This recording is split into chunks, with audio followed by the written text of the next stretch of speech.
bohong. Aku hanya memikirkan satu peraturan penting. Kenapa kau lakukan hari ini kalau kau bisa melakukannya besok? Hahaha. Few moments later.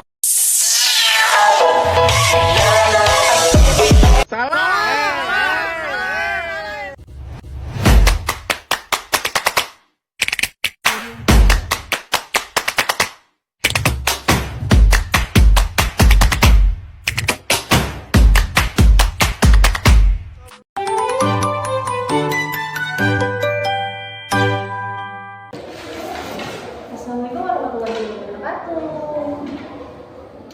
Oh, selamat pagi semuanya. Gimana kabar hari ini? Iya, sehat. Gimana materi yang kemarin sudah jelas atau belum? Sudah. Gimana? Sudah serapan semua? Sudah. Ada yang mau berangkat? Berangkat semua. Iya. Begini Pak. Oh, iya, kita materi hari ini ya. Materi hari ini yaitu tentang cerita fiksi. Ada yang tahu cerita fiksi itu apa? Iya, cerita fiksi itu adalah cerita, rangkaian cerita atau suatu penggalan cerita. Bisa juga kita sebut sebagai dongeng. Nah, dongeng itu apa? Dongeng itu cerita rakyat yang isinya berupa hayalan atau karangan orang saja. Tidak dianggap benar-benar. Jadi cerita dongeng itu hanya hayalan semata, dan itu cerita tersebut sering dianggap benar-benar terjadi. Padahal cerita tersebut adalah cerita hayalan semata. Tujuan utamanya apa sih? Tujuan utamanya adalah untuk hiburan, ya. Yang pasti untuk hiburan. Yang kedua, akan tetapi tetap mengandung pesan moral atau nasihat kehidupan. Iya, jadi setiap dongeng itu mempunyai hiburannya, mempunyai pesan moralnya atau nasihat hidup. Jadi setiap dongeng itu mempunyai kesan tersendiri. Nah, dongeng itu biasanya terdiri dari cerita rakyat. Ya, ada dongeng apa aja sih? Nih, contohnya ada dongeng bawang putih bawang merah, si kancil dan buaya, dan Toba, ya. Terus sekarang juga ada itu cerita itu terdiri mempunyai nasihat sendiri atau mempunyai pesan moral sendiri. Nah, pada kesempatan hari ini kita akan belajar tentang cerita fiksi, ya. Cerita fiksi itu terdiri dari tokoh atau tokoh utamanya, ya, tentang dalam cerita berlaku, berpikir atau berbicara seperti manusia.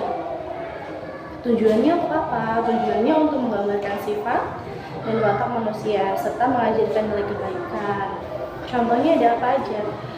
Contohnya nih, ada dongeng si kancil dan buaya, ada dongeng Toba, bawang putih dan bawang merah, ada kelinci dan kura-kura, semut dan belalang, dan lain sebagainya. Masih banyak lagi untuk cerita dongeng-dongeng fiksi lainnya. Cerita itu biasanya berisi tentang apa? Cerita itu isinya tentang berkaitan dengan sejarah, tetapi sudah dicampur dengan hayalan atau hal ajaib lainnya. Biasanya juga terdiri dari tokohnya, biasanya pahlawan atau orang penting yang memiliki keberanian yang luar biasa. Nah, di dalam sebuah cerita tersebut, walaupun itu sekedar cerita dongeng, tapi dia memiliki pesan moralnya sendiri dan nasihat hidupnya sendiri. Jadi kita sering membaca, mendengar, atau sering kita melihat nih banyak sekali jenis dongeng. Jangan kamu cuma baca saja atau mendengarkan, tapi kamu harus ambil pesan moralnya dan nasihat hidupnya. Contohnya nih, hari ini kita akan membaca tentang cerita rakyat itu dari Sumatera Utara, ya. Dari Sumatera Utara, iya. Dongeng tentang Danau Toba, ya. Danau Toba. Sudah banyak yang dengar ya tentang cerita Danau Toba tersebut, sering banyak kita dengar. Nah, apa sih yang terkandung dalam cerita tersebut? Belum paham. Yaudah, kita bacakan kalau semuanya. Nanti kalau ini bisa kita ambil tentang nasihat hidupnya. Aku bacakan ya. Dahulu kala, di sebuah desa yang terletak di wilayah Sumatera Utara, hiduplah seorang pemuda tani bernama Toba. Ia hidup sebatang kara, tetapi setiap hari Toba bekerja keras, bertani di ladang, memancing di sungai, dan memenuhi kebutuhan hidupnya. Ia adalah pemuda yang rajin, ya. Toba adalah pemuda yang rajin, jujur, dan sangat mandiri. Suatu hari yang cerah, Toba pergi ke sungai yang besar yang airnya jernih untuk memancing. Ia berharap mendapatkan ikan yang sangat besar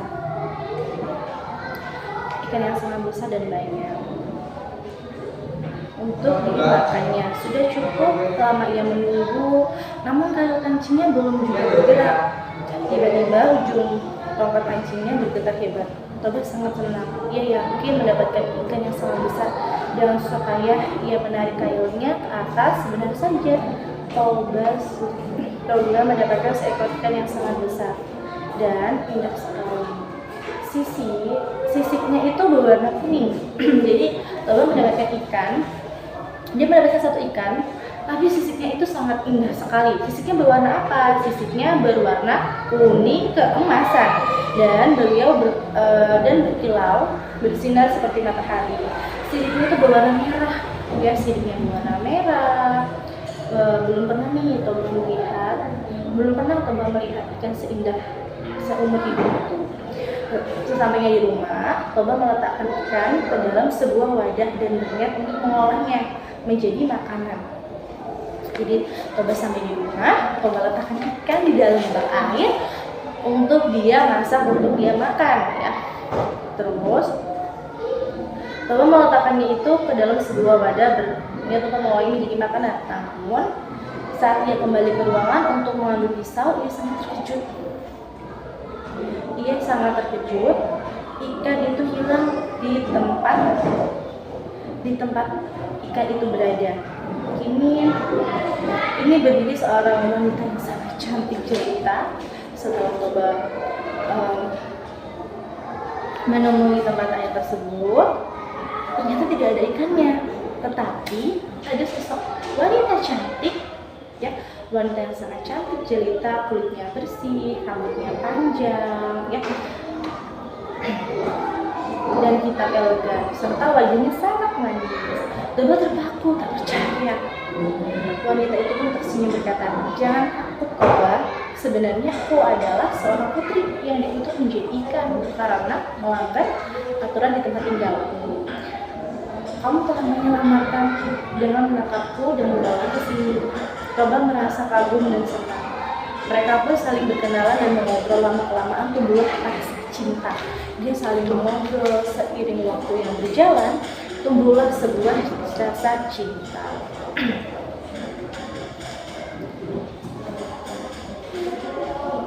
Akhirnya Toba meminta izin untuk menikahi wanita cantik itu. Sang putri bersedia menerima lamaran Toba, namun dia mengajukan suatu syarat kepada Toba. Apa syaratnya? Yaitu, "Toba, aku bersedia menjadi istrimu, tetapi kamu harus berjanji seumur hidupmu. Jangan pernah sekalipun menceritakan kepada siapapun asal usulku bahwa aku dahulunya adalah seorang ikan. Jika kamu melanggar janji ini, akan terjadi bencana yang sangat besar dan dahsyat." Toba pun menanggapi perjanjian dengan sungguh-sungguh. "Aku berjanji akan menjaga rahasia ini sampai kapanpun. Aku tidak akan pernah mengucapkan kepada siapapun." Mereka berdua pun akhirnya menikah, ya. Seiring berjalannya waktu, ya, mereka dikaruniai seorang anak lelaki yang gagah dan kuat. Anak itu bernama Samosir. Anak itu laki-laki bernama Samosir. Samosir memiliki diri yang sangat besar, hebat. Namun ia memiliki satu sifat buruk. Apa sifat buruknya? Ia sangat malas bekerja, makannya sangat banyak, seperti tidak pernah kenyang. Suatu hari ibunya meminta Samosir mengantarkan bekal makanan ke ladang tempat ayahnya bekerja. Nah, antarkanlah ini ke ladang untuk ayah. Ayah pasti sudah sangat lapar setelah bekerja seharian. Pesan ibunya. Samosir berangkat membawa bekal itu. Namun, di tengah perjalanan ia merasa sangat lapar sekali. Jadi Samosir nih sedang berjalan ke mengantarkan bekal ke ladang, tapi dia sangat lapar sekali. Ya, nah dia mencium bau bekal makanan dari bungkusan karena tidak kuat menahan lapar dan sifat serakahnya. Samosir membuka bungkusan itu lalu makan isi bekalnya. Akhirnya sedikit demi sedikit habislah sudah makanan itu, tidak tersisa satu pun. Sampainya di ladang, Toba yang sangat lelah dan lapar segera menyambut anaknya dengan mengambil bungkusan makanan tersebut. Namun betapa terkejutnya dan marahnya si Toba saat membuka bungkusan tersebut, isinya kosong. Ia menatap tajam ke arah Samosir dan bertanya dengan sangat keras dan lantang, "Mana makanan ibu? Mana makanan yang ibu bawakan untuk ayah? Kenapa bungkusan ini kosong?" Dengan salah Samosir menjawab, "Aku sudah memakan semua di jalan. Ayah, aku lapar sekali." Kesabaran Toba sudah habis. Ia sangat marah, tidak bisa menahan amarahnya. Tanpa sadar ia berteriak sangat kencang, "Kamu anak tidak tahu untung, dasar kau anak ikan." Seketika itu juga langit berubah menjadi gelap gulita, petir menyambar dan guntur gemuruh sangat keras. Angin tertiup kencang mencoba Toba tersadar dan menyesali perkataannya. Namun sudah terlambat. Ia melanggar janji sucinya kepada istrinya. Tiba-tiba air turun memasuki bumi. Air itu datang dari segala arah, mengalir deras dan semakin lama semakin tinggi. Sang istri muncul di hadapan Toba dengan wajah yang sangat kecewa. "Toba, kamu sudah melanggar janjimu. Ingatlah apa yang aku katakan dahulu. Sekarang hukuman itu datang," kata sang istri. Sang istri dan anaknya Samosir menghilang di telan bah air. Air terus mengenangi wilayah itu hingga menjadi sebuah danau yang sangat luas, yang kita kenal sekarang sebagai Danau Toba. Di tengah danau itu terdapat sebuah pulau yang terbentuk dari sisa-sisa tanah yang tidak tenggelam. Pulau itu dinamakan Pulau Samosir, diambil dari nama anak mereka. Nah, dari cerita tersebut, apa sih pesan moral dari ceritanya? Ada yang tahu? Oke, pesan moralnya itu kita harus menjaga janji yang sudah diucapkan kepada orang lain. Ingkar janji dapat mendatangkan akibat. Jangan mudah marah, mengucapkan kata-kata kasar atau menyakiti hati orang lain, karena kata-kata yang keluar dari mulut sulit untuk ditarik kembali. Yang ketiga, kita harus menjadi anak yang rajin, tidak serakah, dan membantu orang tua. Jadi pada intinya, mulutmu adalah harimaumu. Jika kamu tidak bisa menjaga lisanmu, ya kamu akan mendapatkan imbas buruknya. Gimana? Jadi kita dapat ambil ya materi tersebut atau dari cerita fiksi tersebut, bahwa kita harus saling menjaga lisan kita, harus saling menepati janji kepada orang lain. Jadi ada yang mau bertanya? Sudah cukup? Oke, terima kasih. Mungkin itu saja yang dapat Ibu sampaikan di hari ini. Terima kasih banyak untuk semuanya sudah mau mendengarkan materi dari Ibu. Ya, semoga materi tersebut bisa bermanfaat untuk kalian ya. Ibu akhiri. Assalamualaikum warahmatullahi wabarakatuh. I just had to let you know you're